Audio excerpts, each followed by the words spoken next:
Tell me what happened when you were fishing. Well, I got stuck in the tree because I cast it back too far, and I had to wait, and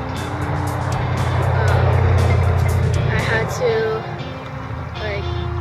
be patient so my fishing rod can get another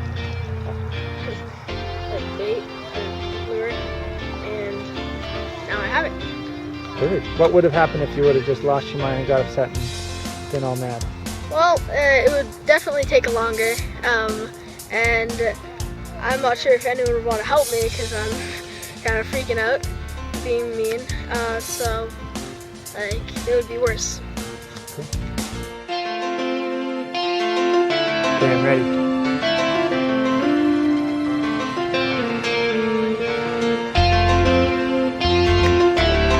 Nice. Let it rip.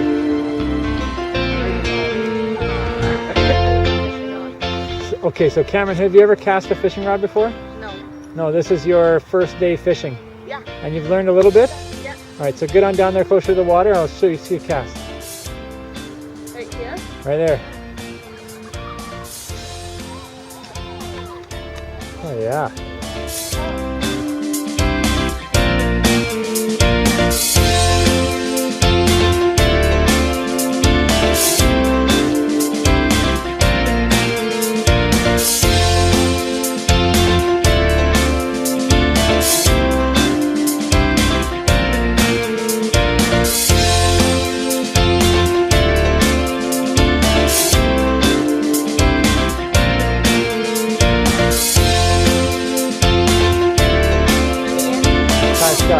Hello. How's your fishing day been so far? It is, oh my gosh, I'm having so much fun. I'm gonna go for friends sometime. This is amazing.